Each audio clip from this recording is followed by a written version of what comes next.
जय श्री राधे। कार्तिक महात्म्य 32वां अध्याय। भगवान श्री कृष्ण ने आगे कहा, हे प्रिय, यमराज की आज्ञा शिरोधार्य करते हुए प्रेतपति घनेश्वर को नरकों के समीप ले गया और उसे दिखाते हुए कहने लगा, हे घनेश्वर, महान भय देने वाले इन नरकों की ओर दृष्टि डालो। इनमें पापी पुरुष सदैव दूतों द्वारा पकाए जाते हैं। यह देखो, ये तप्त वाचुक नामक नरक है, जिसमें देह जलने के कारण पापी विलाप कर रहे हैं। जो मनुष्य भोजन के समय भूखों को भोजन नहीं देता, वह बार बार इस नरक में डाले जाते हैं।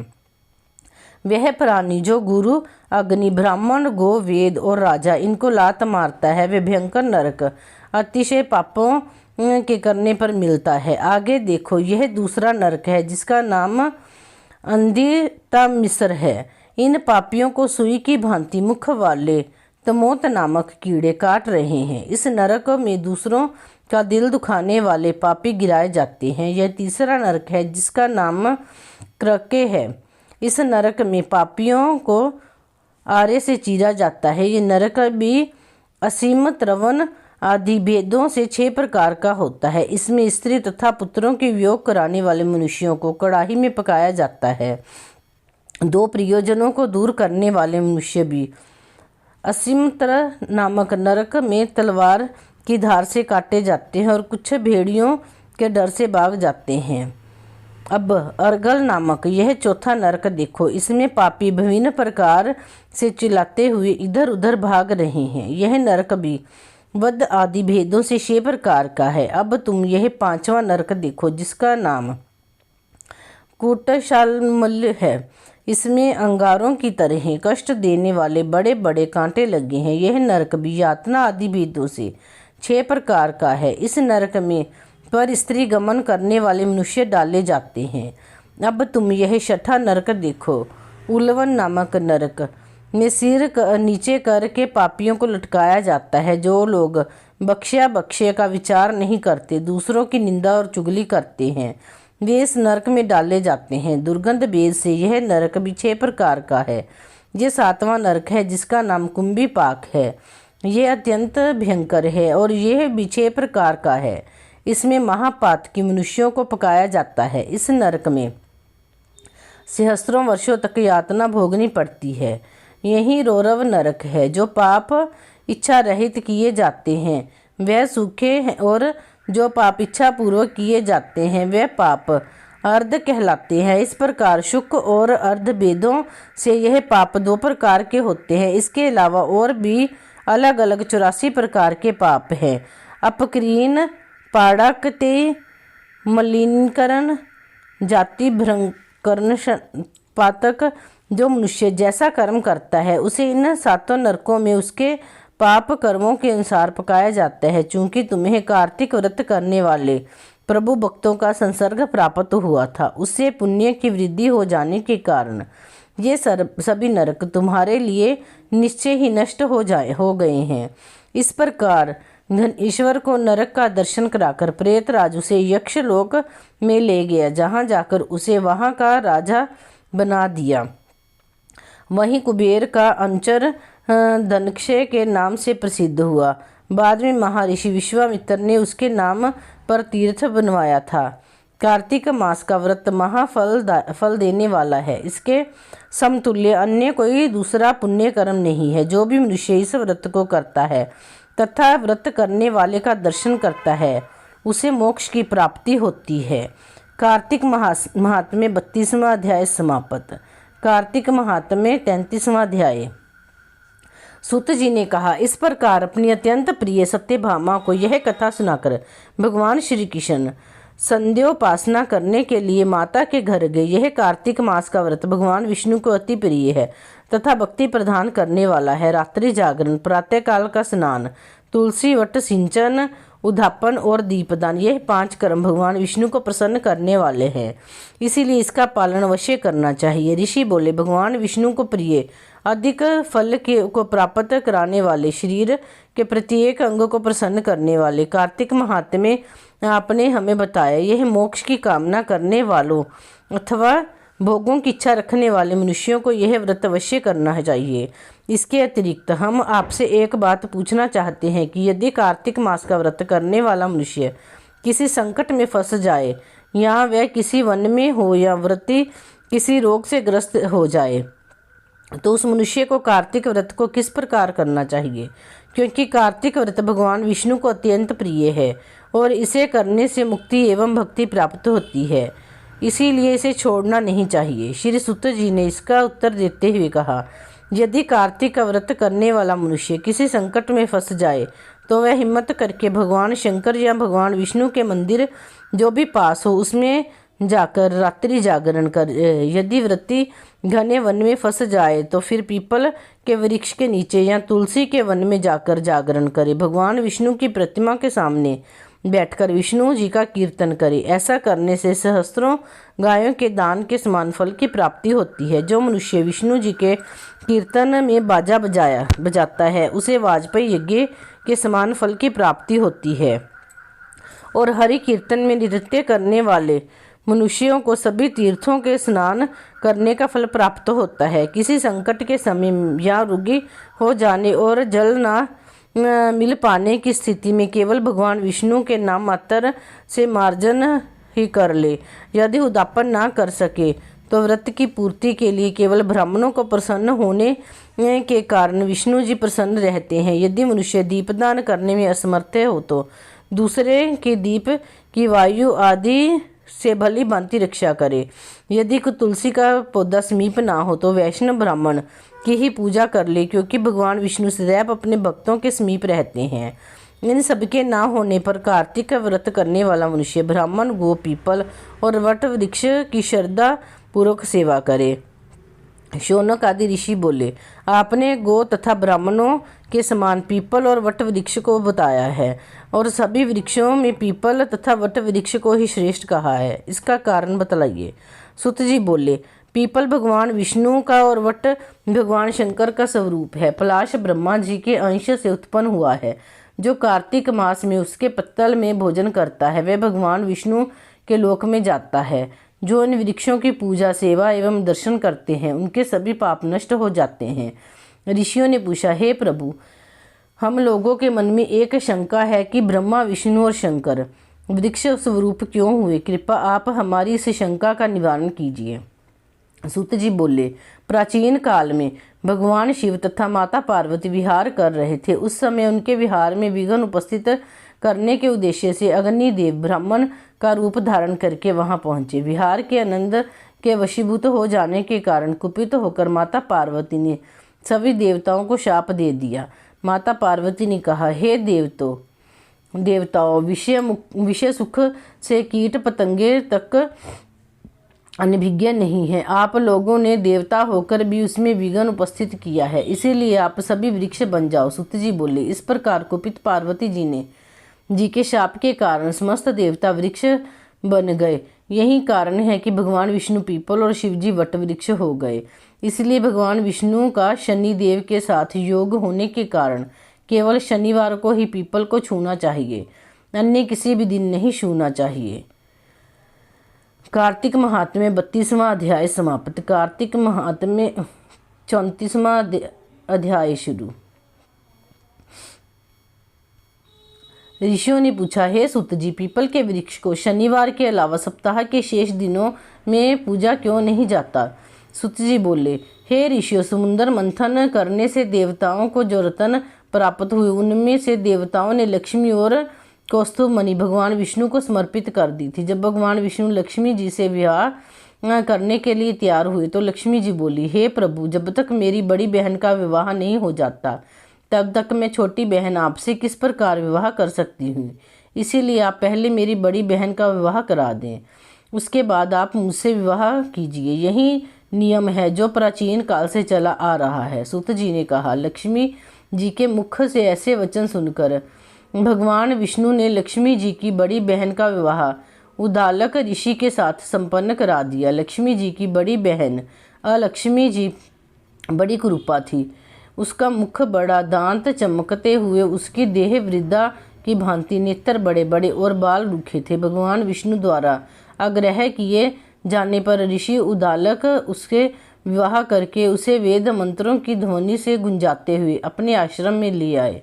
वेद ध्वनि से गुंजित हवन के पवित्र हुए धुएं से सुगंधित उस ऋषि के सुंदर आश्रम को देखकर अलक्ष्मी को बहुत दुख हुआ। वह महर्षि उदालक से बोली, चूंकि इस आश्रम में वेद ध्वनि गूंज रही है, इसीलिए यह स्थान मेरे रहने योग्य नहीं है, इसीलिए आप मुझे यहाँ से निरंतर ले चलिए। उसकी बात सुनकर ऋषि उदालक बोले, तुम यहाँ क्यों नहीं रह सकती, और तुम्हारे रहने योग्य अन्य कौन सा स्थान है, वह भी मुझे बताओ। अलक्ष्मी बोली, जिस स्थान पर वेद की ध्वनि होती है, अतिथियों का आदर सत्कार किया जाता हो, यज्ञ आदि होते हों, ऐसे स्थान पर मैं नहीं रह सकती। जिस स्थान पर पति पत्नी आपस में प्रेम से रहते हों, पितरों के निमित्त यज्ञ देते हों, देवताओं की पूजा होती हो, उस स्थान पर भी मैं नहीं रह सकती।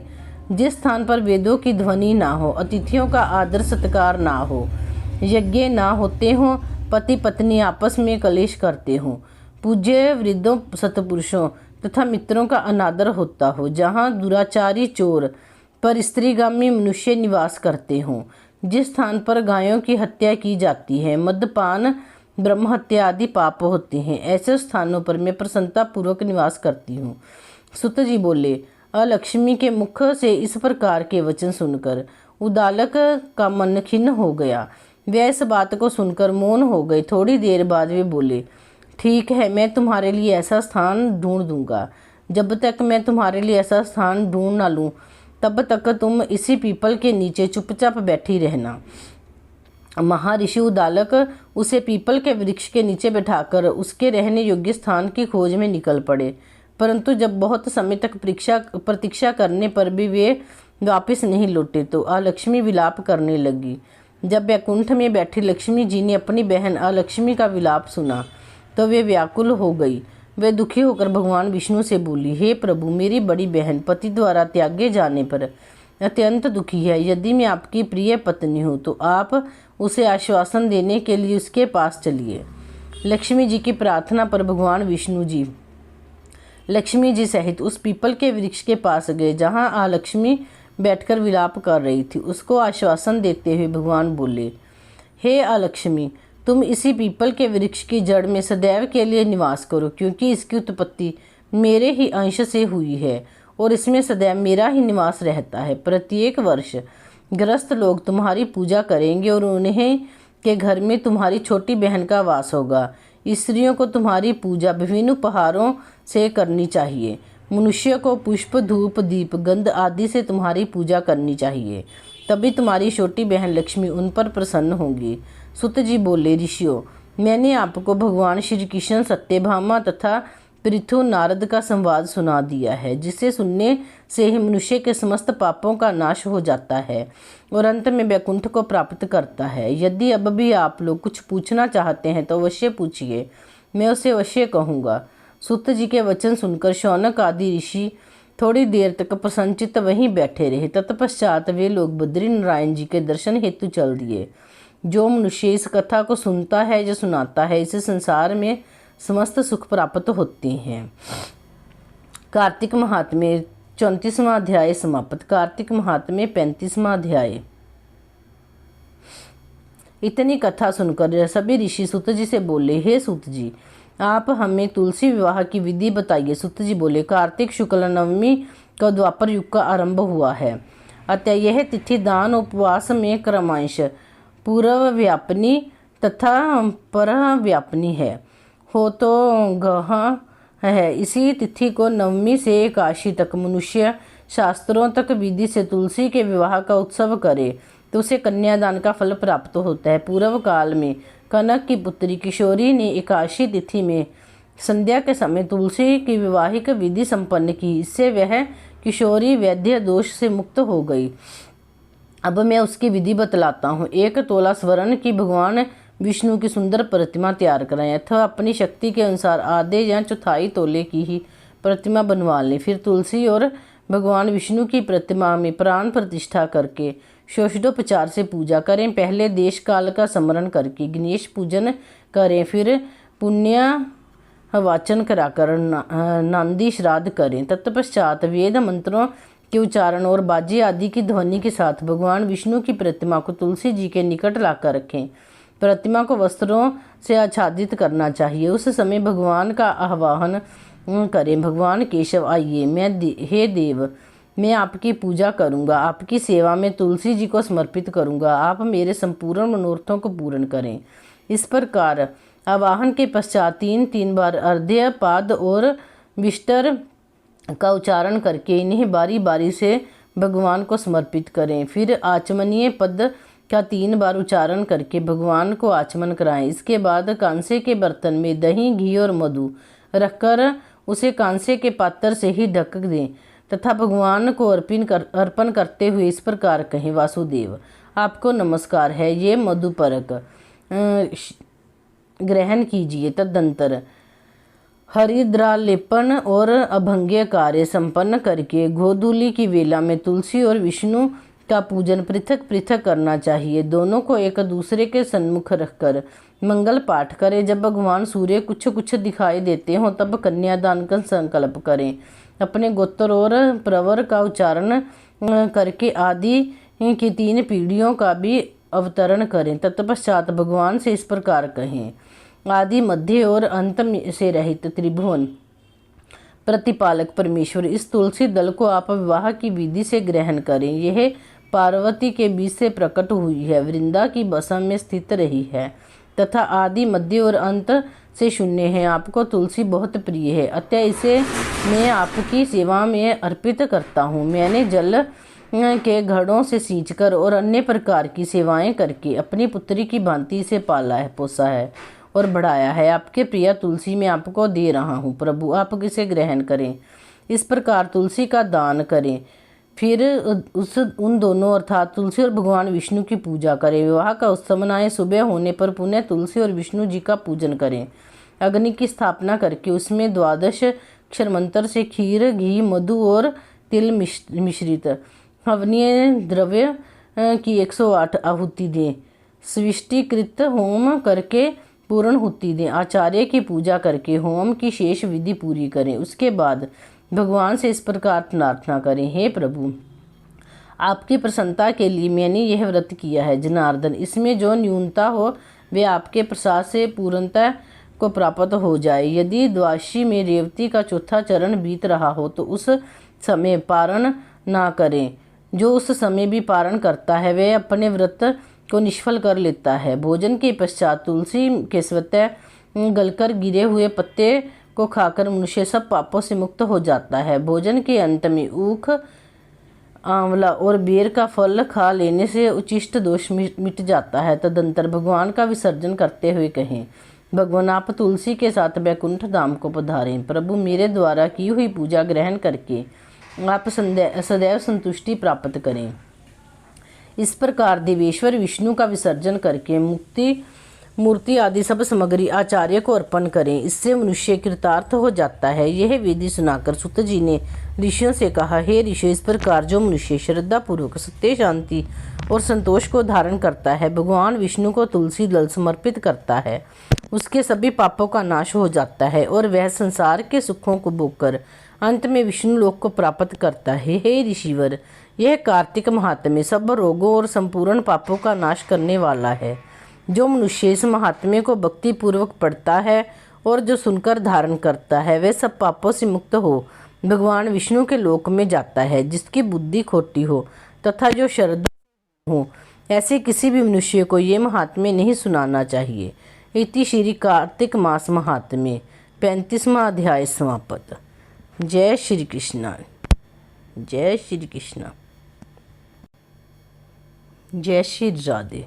आया कार्तिक मास दीप तुलसा में जलाऊंगी, आया कार्तिक मास दीप तुलसा में जलाऊंगी। जब तुलसा लक्ष्मी बने आई, जब तुलसा लक्ष्मी बने आई, विष्णु जी के मन को भाई, विष्णु जी के मन को भाई, बन गई उनकी दुल्हनिया, दीप तुलसा में जलाऊंगी। आया कार्तिक मास दीप तुलसा में जलाऊंगी। जब तुलसा गौरा बने आई, जब तुलसा गौरा बने आई, भोले जी के मन को भाई, भोले जी के मन को भाई, बन गई उनकी दुल्हनिया दीप तुलसा में जलाऊंगी। आया कार्तिक मास दीप तुलसा में जलाऊंगी। जब तुलसा सीता बने आई, जब तुलसा सीता बने आई, राम जी के मन को भाई, राम जी के मन को भाई। बन गई उनकी दुल्हनिया दीप तुलसा में जलाऊंगी। आया कार्तिक मास दीप तुलसा में जलाऊंगी।